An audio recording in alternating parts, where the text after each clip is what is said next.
Hi dear students, it's me Jidai sir. Once again welcome back to another session of physics online class. നമ്മൾ discuss ചെയ്തുകൊണ്ടിരിക്കുന്നത് ചലന സമവാക്യങ്ങൾ അഥവാ equations of motion എന്ന് പറയുന്ന chapter ആയിരുന്നു. സെക്കൻഡ് കഴിഞ്ഞ ക്ലാസ്സിൽ നമ്മളൊരു പൊസിഷൻ ടൈം ഗ്രാഫ് വരയ്ക്കാൻ പഠിച്ചു അല്ലേ? ഒരു ഗ്രാഫ് എങ്ങനെയാണ് വരയ്ക്കേണ്ടതെന്നും അതിന്റെ ബേസിക് ആയിട്ടുള്ള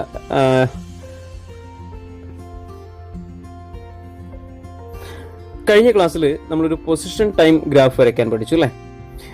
ഒരു ഗ്രാഫ് എങ്ങനെയാണ് വരയ്ക്കേണ്ടത്, അതിലടിസ്ഥാനമായിട്ട് നമ്മൾ ശ്രദ്ധിക്കേണ്ട കാര്യങ്ങൾ, ബേസിക് ഫീച്ചേഴ്സ് എന്തൊക്കെയാണെന്ന് നമ്മൾ മുൻപ് പഠിച്ചു വെച്ചു.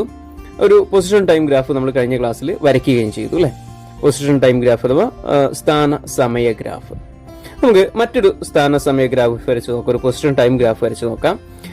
ഡ്രോ പൊസിഷൻ ടൈം ഗ്രാഫ് എന്ന് പറഞ്ഞിട്ട് താഴെ ഒരു ടേബിൾ തന്നിരിക്കുന്നു. ആ ടേബിളിൽ ഫസ്റ്റ് റോയിൽ ടൈം എന്നും സെക്കൻഡ് റോയിൽ പൊസിഷൻ എന്നും കൊടുത്തിട്ടുണ്ട് അല്ലെ? ടൈമിന്റെ ബ്രാക്കറ്റിൽ എസ് എന്ന് കാണിച്ചിരിക്കുന്നു, അത് അതിന്റെ യൂണിറ്റ് ആണ്. സെക്കൻഡ്, ടൈമിന്റെ യൂണിറ്റ് സെക്കൻഡ്. പൊസിഷന്റെ ബ്രാക്കറ്റിൽ അതിന്റെ യൂണിറ്റ് ആയ മീറ്ററും കാണിച്ചിരിക്കുന്നു. ഓക്കെ, നോക്കൂ, ഒരു സ്ഥാന സമയ ഗ്രാഫ് വരയ്ക്കുക. എന്നിട്ട് അതിന്റെ ഡാറ്റാസ് തന്നതാണ് അല്ലെ? സമയവും സ്ഥാനവും തന്നിരിക്കുന്നു. ഇതിലെ അളവുകൾ നോക്കുക. ടൈം 0 സെക്കൻഡ് ആകുമ്പോൾ പൊസിഷൻ 0 മീറ്റർ ആണ് അല്ലെ? 0 സെക്കൻഡ് ആണ് 0 മീറ്റർ. ടൈം 5 സെക്കൻഡ് ആകുമ്പോൾ പൊസിഷൻ 10 മീറ്റർ ആണ്. ടൈം 10 സെക്കൻഡ് ആകുമ്പോൾ പൊസിഷൻ 30 മീറ്റർ. 15 സെക്കൻഡ് ആകുമ്പോൾ 30 മീറ്റർ. 20 സെക്കൻഡ് ആകുമ്പോൾ 35 മീറ്റർ. 25 സെക്കൻഡ് ആകുമ്പോൾ 40 മീറ്റർ. 30 സെക്കൻഡ് ആകുമ്പോൾ 45 മീറ്റർ. അപ്പോൾ ഇതിന്റെ പൊസിഷൻ അഥവാ ഞാൻ പറഞ്ഞു, പൊസിഷൻ എന്ന് പറയുന്നത് ഡിസ്പ്ലേസ്മെന്റ് തന്നെയാണ് ഉദ്ദേശിക്കുന്നത്, സ്ഥാനാന്തരം. ടൈമുമായിട്ട് ബന്ധപ്പെടുത്തി സ്ഥാനാന്തരം അഥവാ ഡിസ്പ്ലേസ്മെന്റ് തന്നതാണ് അല്ലെ? ഈ റിലേഷൻ ടൈം ആൻഡ് പൊസിഷൻ, ഈ റിലേഷൻ നമ്മളൊരു ഗ്രാഫായിട്ട് ചിത്രീകരിക്കുകയാണ്. സ്ഥാനവും സമയവും തമ്മിലുള്ള ഈ ഒരു ബന്ധം നമ്മൾ ഒരു ഗ്രാഫിലൂടെ ചിത്രീകരിക്കുകയാണ് ചെയ്യുന്നത്. നോക്കാം എങ്ങനെ ഒരു ഗ്രാഫ് വരയ്ക്കുന്നത് നോക്കാം. നമുക്ക് ഈ ഡാറ്റ ഒന്ന് എടുത്തു വെക്കാം.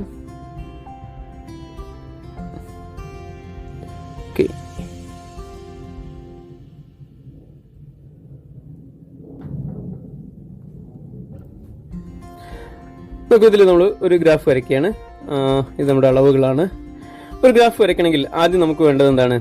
എക്സ് വൈ ആക്സിസുകളാണ് അല്ലെ? ഗ്രാഫ് ഷീറ്റിൽ എക്സ് വൈ ആക്സിസുകൾ നമ്മൾ വരയ്ക്കണം. ഇവിടെ തന്നിരിക്കുന്ന മെഷർമെന്റ്സ് നോക്കുക. ടൈം ആൻഡ് പൊസിഷൻ തന്നിട്ടുണ്ടല്ലേ? അളവുകൾ തന്നത് എല്ലാം പോസിറ്റീവ് സംഖ്യകളാണ്, പോസിറ്റീവ് വാല്യൂസ് മാത്രമേ ഉള്ളൂ. അതുകൊണ്ട് തന്നെ നമുക്ക് ആക്സിസുകൾ വൈ ആക്സിസ് ലെഫ്റ്റ് സൈഡിലും എക്സ് ആക്സിസ് ബോട്ടം സൈഡിലും താഴെ സൈഡിലുമായിട്ട് വരച്ചാൽ മതി അല്ലെ? നെഗറ്റീവ് സംഖ്യകൾ ഇല്ലാത്തത് കൊണ്ട്. നോക്കാം, നമുക്ക് ആക്സിസ് വരയ്ക്കാം. ഞാൻ ഒരു വൈ ആക്സിസ് വരയ്ക്കുന്നു.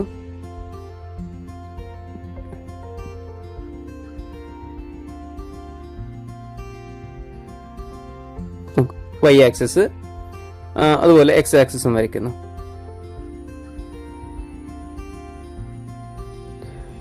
ഇതിന്റെ രണ്ട് എൻഡുകളിൽ നമ്മൾ ആരോ മാർക്കൊക്കെ കൊടുക്കുന്നു.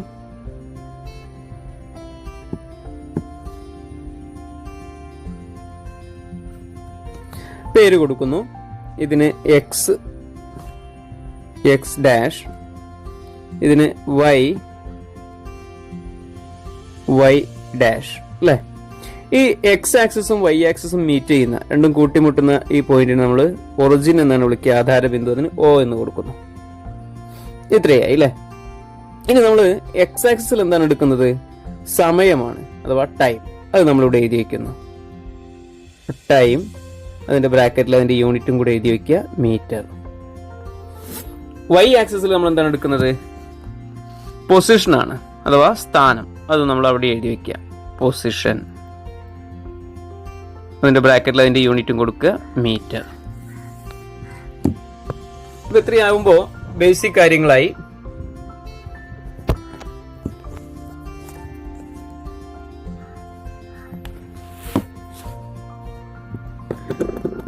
ഇത്രയുമായാൽ ഒരു ഗ്രാഫ് വരയ്ക്കേണ്ട ബേസിക് കാര്യങ്ങളായി അല്ലേ? ഇനി നമുക്ക് ഗ്രാഫിന് ഒരു സ്കെയിൽ വേണം. ടൈമും പൊസിഷനും, ഇതാണ് നമ്മൾ രണ്ടും എടുക്കുന്ന അളവുകൾ. അതിൽ ടൈം നോക്കുക, 0 മുതൽ 30 വരെ പോകുന്നുണ്ട് അല്ലെ. 0 മുതൽ 30 വരെ ഉണ്ട്. അപ്പൊ നമ്മുടെ എക്സ് ആക്സിസിൽ ഈ 0 മുതൽ 30 വരെ കിട്ടണം നമുക്ക്. അപ്പൊ അതിന് പറ്റുന്ന രീതിയിൽ വേണം നമ്മളിതിൽ അളവുകൾ രേഖപ്പെടുത്താൻ. ഓക്കെ, അപ്പൊ നമ്മൾ 1, 2, 3 എന്നിങ്ങനെ ഓരോ സെന്റിമീറ്റർ ഇടവിട്ട് കൊടുത്തു കഴിഞ്ഞാൽ 30 വരെ നമുക്ക് കിട്ടില്ല, അറിയാലോ. അപ്പൊ നമ്മൾ കുറച്ചും കൂടി വലിയ സ്കെയിൽ എടുക്കണം. എന്ത് ചെയ്യും, നമുക്ക് 5, 10, 15 എന്ന രീതിയിൽ പോകാം. അപ്പൊ നമ്മൾ ഓരോ സെന്റിമീറ്റർ ഇടവിട്ട് 5, 10, 15, 20, 25, 30 ഇങ്ങനെ സമയം രേഖപ്പെടുത്താം അല്ലെ. 5, 10, 15, 20, 25, 30, 35 നമുക്ക് 30 വരെ മതി. ഇനി മുകളിലേക്ക്, അതായത് y ആക്സിസിൽ നമ്മൾ എടുക്കുന്നത് പൊസിഷനാണ് അഥവാ സ്ഥാനമാണ്. സ്ഥാനം 0 മുതൽ 45 വരെ വേണം. അപ്പൊ അവിടെയും നമുക്ക് 5, 10, 15, 20, 25 അങ്ങനെ തന്നെ എടുക്കാം, കാരണം 45 വരെ കിട്ടണമല്ലോ. നമ്മളത് എടുക്കുന്നത് എക്സ് ആക്സിസിൽ 5, 10, 15, 5, 10, 15, 20 എന്ന് എടുക്കുന്നത് കൊണ്ടല്ല y ആക്സിസിലും അതുപോലെ എടുക്കുന്നത്. ഓരോ ആക്സിസിലും നമുക്ക് ഇഷ്ടമുള്ള സ്കെയിലുകൾ സ്വീകരിക്കാം. അപ്പൊ നമുക്ക് തന്നിരിക്കുന്ന മെഷർമെന്റ്സ് നോക്കുക, അതിൽ ഏറ്റവും ചെറുതും ഏറ്റവും വലുതും നോക്കുക. അത് നമുക്ക് ആക്സിസിൽ കിട്ടാൻ പാകത്തിൽ വേണം നമ്മൾ സ്കെയിൽ എടുക്കാൻ. ഓക്കെ, അപ്പോൾ പൊസിഷൻ 0 മുതൽ 45 വരെ പോകണം. അപ്പൊ അതും കുറച്ചും കൂടെ നല്ലത് നമുക്ക് 5, 10 എന്ന ക്രമത്തിൽ എടുക്കണം. അപ്പോൾ 5, 10, 15, 20, 25, 30, 35, 40, ഏറ്റവും മുകളിൽ 45 കേട്ടോ.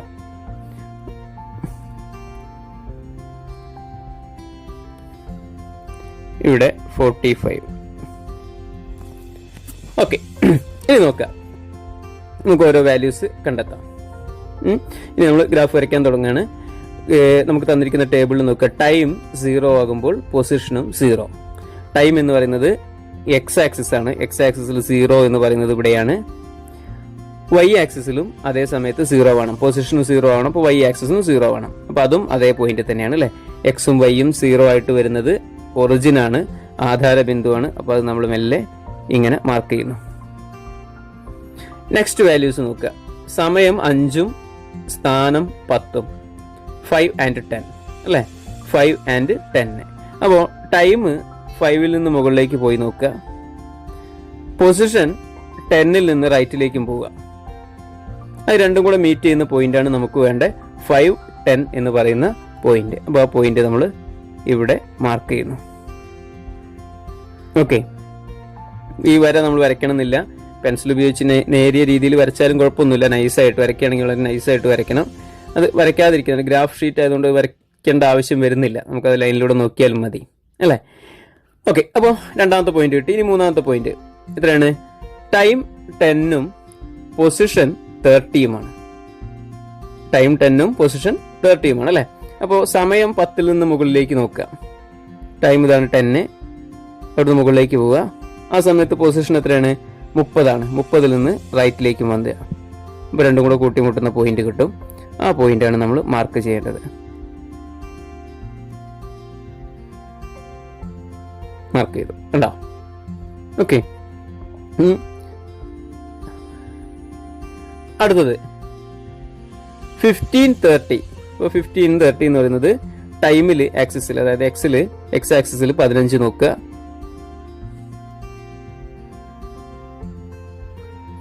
അതിൽ നിന്ന് 15 മുകളിലേക്കും 15 സമയം 15 ആകുമ്പോൾ പൊസിഷൻ എത്രയാണ്? സ്ഥാനം 30 ആണ് അല്ലെ. 30 വലത്തോട്ടും വരിക. അപ്പൊ അത് കൂട്ടിമുട്ടുന്ന പോയിന്റ് ഇതാണ്. അത് മാർക്ക് ചെയ്തു. ഓക്കെ, ഇനി അടുത്തത് നോക്കാം. 20 ആകുമ്പോൾ എത്രയാണ്? 35 ആണ് അല്ലെ. 20 ആകുമ്പോൾ 35 ആണ് പൊസിഷൻ. അപ്പോൾ 20ഉം 35 എടുക്കുക. ഇതിൽ നിന്ന് 20 മുകളിലേക്ക് പോവുക. ഇവിടുന്ന് 35 റൈറ്റിലേക്കും വരിക. രണ്ടും കൂടെ കൂട്ടിമുട്ടുന്ന പോയിന്റ് ഇവിടെയാണ്. അത് മാർക്ക് ചെയ്തു. അടുത്തത് 25:40. 25:40 നോക്കി. 25 മുകളിലേക്ക്, 40 റൈറ്റിലേക്ക് നോക്കുക. രണ്ട് കൂട്ടിമുട്ടുന്ന പോയിന്റ് മാർക്ക് ചെയ്തു. അടുത്തത് 30-45 30-45 പറഞ്ഞാൽ 30 മുകളിലേക്ക് 45 റൈറ്റിലേക്ക് ആ പോയിന്റ് മാർക്ക് ചെയ്യാം.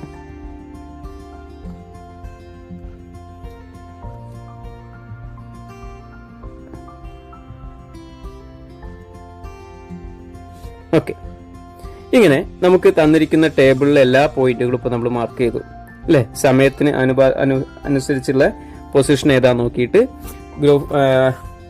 ഗ്രാഫിൽ നമ്മൾ വരച്ചു കഴിഞ്ഞു. ഇനി നോക്കാം, ഇനി എന്താ ചെയ്യേണ്ടത്? ഇനി നമ്മുടെ ഫൈനൽ ഗ്രാഫ് വരയ്ക്കുകയാണ്. ഇനി വരയ്ക്കുന്നതാണ് നമ്മുടെ ശരിയായ ഗ്രാഫ് എന്ന് പറയുന്നത്, അതായത് നമുക്ക് പറഞ്ഞിരിക്കുന്ന ചലനത്തിന്റെ മോഷന്റെ ഗ്രാഫ് എന്ന് പറയുന്നത്. അതെങ്ങനെ വരയ്ക്കുക? സ്കെയിൽ എടുത്തിട്ട് ഈ ഓരോ ബിന്ദുക്കളെയും തമ്മിൽ 1, 2, 3 എന്ന ക്രമത്തിൽ ജോയിൻ ചെയ്യുക. സ്കെയിൽ ഉപയോഗിച്ച് സ്ട്രൈറ്റ് ആയിട്ട് ജോയിൻ ചെയ്യുക. അപ്പോൾ 0 to ആദ്യം നമ്മൾ തുടങ്ങിയ ഒന്നാമത്തെ പോയിന്റിൽ നിന്ന് രണ്ടാമത്തെ പോയിന്റിലേക്ക് ജോയിൻ ചെയ്യുന്നു, 2-ൽ നിന്ന് 3-ലേക്ക് ജോയിൻ ചെയ്യുന്നു, 3-ൽ നിന്ന് 4-ലേക്ക് ജോയിൻ ചെയ്യുന്നു, 4-ൽ നിന്ന് 5-ലേക്കും, 5-ൽ നിന്ന് 6-ലേക്കും, 6-ൽ നിന്ന് 7-ലേക്കും ജോയിൻ ചെയ്യുന്നു. ഓക്കെ, ഇപ്പോൾ നമ്മുടെ ഗ്രാഫ് പൂർത്തിയായി. ഇതാണ് ഈ പറഞ്ഞ ചോദ്യത്തിന്റെ പൊസിഷൻ ടൈം ഗ്രാഫ് അഥവാ സ്ഥാന സമയ ഗ്രാഫ് എന്ന് പറയുന്നത്. ക്ലിയർ ആണല്ലോ? ഇനി ഇതിൽ നിന്ന് ചില കാര്യങ്ങൾ ശ്രദ്ധിക്കാം നമുക്ക്. കഴിഞ്ഞ തവണ നമ്മൾ വരച്ച ഗ്രാഫ് ഒന്ന് ശ്രദ്ധിച്ചു നോക്കുക. ഇതിന് തൊട്ട് മുൻപ് നമ്മൾ കഴിഞ്ഞ ക്ലാസ്സിൽ വരച്ച പൊസിഷൻ ടൈം ഗ്രാഫ് അഥവാ സ്ഥാന സമയ ഗ്രാഫ് ഒന്ന് ശ്രദ്ധിച്ചു നോക്കാം. അതിലെ അളവുകൾ ആദ്യം ഞാൻ കാണിച്ചു തരാം. ഇങ്ങനെയായിരുന്നു.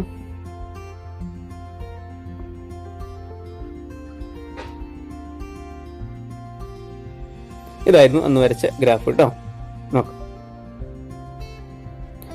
നോക്കാം, ഇത് നമ്മൾ ഇപ്പോൾ വരയ്ക്കുന്നത് താഴെയുള്ളത് അന്ന് വരച്ചതാണ്. അപ്പൊ അന്ന് വരച്ചതിൽ സമയം നോക്കിയേ, 0, 1, 2, 3, 4, 5, 6 ഒരു ക്രമത്തിൽ നമ്മൾ സമയം എടുത്തിരിക്കുന്നു. ഓക്കെ, ക്രമമായ ഇടവേളകളായിട്ടാണ് നമ്മൾ ടൈം എടുക്കുന്നത്. ഈക്വൽ ഇന്റർവെൽസ് ആണ്. അതിനനുസരിച്ച് പൊസിഷൻ അഥവാ സ്ഥാനം വരുന്ന നോക്കിയ താഴത്തെ റോയില് 0, 2, 4, 6, 8, 10, 12 അതും ഒരു ഈക്വൽ ഇന്റർവെൽസ് അല്ലേ. 0 മുതൽ 2, 2, 2, 4, 4, 2, 6, 6, 2, 8, 8, 2, 10 ഇങ്ങനെ ഈക്വൽ ഇന്റർവെൽ ആയിട്ടാണ് സ്ഥാനവും പോകുന്നത്. അപ്പോൾ ഈക്വൽ ഇന്റർവെല്ലിൽ ഈക്വൽ സ്ഥാനമാറ്റമാണ് ഉണ്ടാകുന്നത്, അഥവാ സ്ഥാനാന്തരമാണ് ഉണ്ടാകുന്നത് ആണല്ലോ. ഇങ്ങനെ തുല്യ സമയ ഇടവേളകളിൽ തുല്യ സ്ഥാനാന്തരമാണ് ഉണ്ടാകുന്നതെങ്കിൽ അതിന് നമ്മൾ സമചലനം എന്നാണ് വിളിക്കുക. എന്താണ് സമചലനം അഥവാ യൂണിഫോം മോഷൻ എന്ന് പറയും. Uniform motion. അതേസമയം നമ്മൾ ഇപ്പോൾ വരച്ച ഗ്രാഫിലെ ഈ ടേബിളിലെ മെഷർമെന്റ്സ് നോക്കുക. ടൈം സമയം കൊടുത്തിരിക്കുന്നത് 0, 5, 10, 15, 20, 25, 30 ഒരു ഈക്വൽ ഇന്റർവെൽ ആണ് അല്ലേ. 5 ആഡ് ചെയ്ത് പോവാണ്. ഈക്വൽ ഇന്റർവെൽസ് ആണ്. 0, 5, 5, 5, 5, 10, 10, 5, 15, 15, 5, 20, 25, 25 അപ്പോൾ അങ്ങനെ 5 വെച്ച് കൂട്ടി പോകുന്ന ഈക്വൽ ഇന്റർവെൽ ആയിട്ടാണ് ടൈം നൽകിയിരിക്കുന്നത്. പക്ഷെ അപ്പൊ പൊസിഷൻ അതിന് മാറുന്നത് നോക്കി. ആദ്യം 0 ഉള്ളത് 10 ആയി അല്ലെ. അതേ ക്രമത്തിലാണ് പോകുന്നതെങ്കിൽ 10, 20 ആകണമായിരുന്നു. പക്ഷെ അല്ല, 30 ആണ് ആയത്. പിന്നെ 30 ഉള്ളത് എഗെയിൻ 30യിൽ തന്നെ നിൽക്കുന്നു, മാറ്റമില്ല. പിന്നീട് 30 ഉള്ളത് വെറും 35 ആകുന്നു, 35 40 ആകുന്നു, 40 45 ആകുന്നു ആണല്ലോ.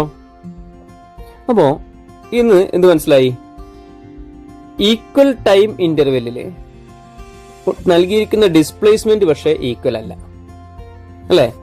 തുല്യ സമയ ഇടവേളകളിൽ വസ്തുവിനുണ്ടാകുന്ന സ്ഥാനാന്തരം തുല്യമല്ല. ഇതിനെ നോൺ യൂണിഫോം മോഷൻ അഥവാ അസമചലനം എന്നാണ് പറയുക. ഇത് 8ാം ക്ലാസ്സിൽ നമ്മൾ പഠിക്കേണ്ടതാണ്, കഴിഞ്ഞ വർഷം പഠിക്കേണ്ടതായിരുന്നു. അതുകൊണ്ടാണ് ഞാനൊന്ന് ചുരുക്കി പറഞ്ഞു തന്നത് കേട്ടോ എന്താണ് കാര്യം എന്നുള്ളത്. അപ്പൊ സമചലനവും ഉണ്ട്, അസമചലനവും ഉണ്ട്. നമ്മൾ പ്രാക്ടിക്കലായിട്ട് നോക്കുകയാണെങ്കിൽ ഇപ്പൊ നമ്മളൊരു എന്താ പറയാ, ഒരു വിമാനം ടേക്ക് ഓൺ ചെയ്ത് കഴിഞ്ഞ് അതിന്റെ ആൾട്ടിറ്റ്യൂഡിൽ എത്തിക്കഴിഞ്ഞാൽ പിന്നെ അതൊരു സമാന വേഗതയിലാണ് പോവുക അല്ലെ.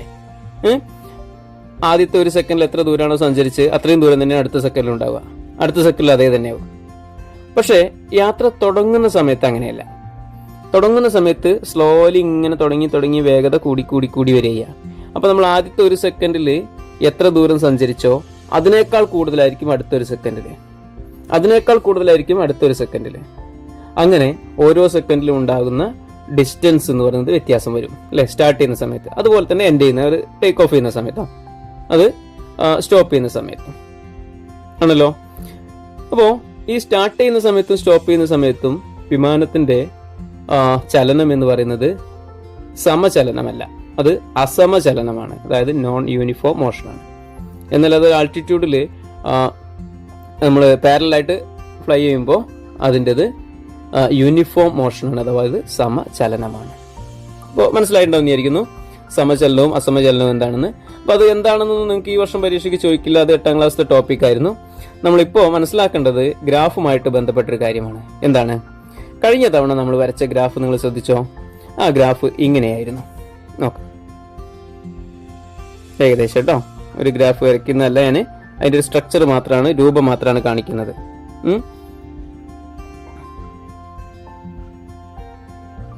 ഓക്കെ, അന്ന് ഗ്രാഫ് വരയ്ക്കുമ്പോൾ ഈ എക്സ് വൈ അക്ഷങ്ങൾക്ക് ഇടയിൽ ഗ്രാഫ് കിട്ടിയത് ഇങ്ങനെയായിരുന്നു, ഒരു സ്ട്രൈറ്റ് ലൈനായിട്ട്. ഇതൊരു സ്ട്രൈറ്റ് ലൈനാണ്, നേർരേഖ ആണല്ലോ. പക്ഷെ ഇപ്പൊ നമ്മൾ വരച്ച ഈ ഗ്രാഫ് സ്ട്രൈറ്റ് ലൈൻ ആണോ നോക്കിയത്? അല്ല, അതൊരു സ്ട്രൈറ്റ് ലൈൻ അല്ല. കാരണം ഇത് നോൺ യൂണിഫോം മോഷൻ ആണ്.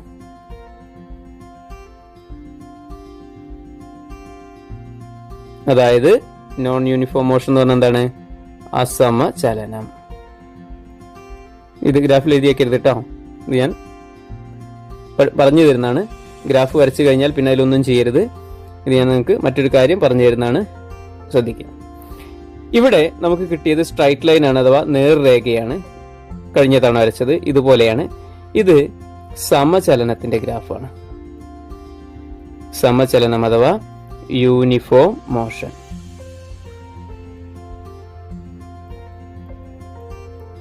ഓക്കെ, അപ്പോ ഒരു സമചലനത്തിന്റെ സ്ഥാന സമയ ഗ്രാഫ് ഒരു നേർരേഖയായിരിക്കും.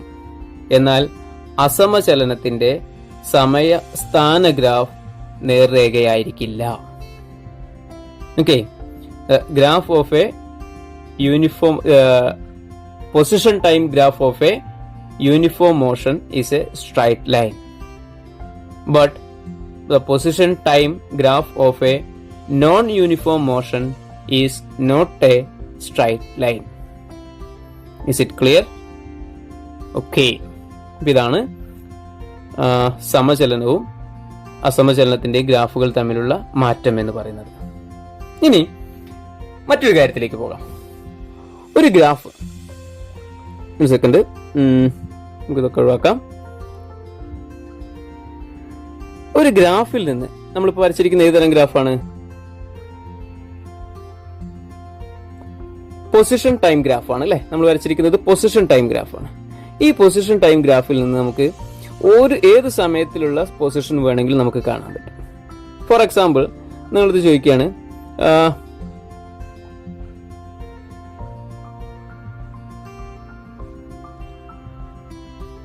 നിങ്ങളത് ചോദ്യം ചോദിക്കുകയാണ്, what is the position of the object at 12.5 second 12.5 second എന്ന് ചോദിക്കുകയാണ്. അപ്പൊ നമ്മളത് കണക്കാക്കാൻ എന്ത് ചെയ്താൽ മതി? നമ്മൾ ചോദിച്ചിരിക്കുന്നത് 12.5 സെക്കൻഡിൽ ഇതിന്റെ പൊസിഷൻ എന്താണെന്നാണ് അല്ലെ.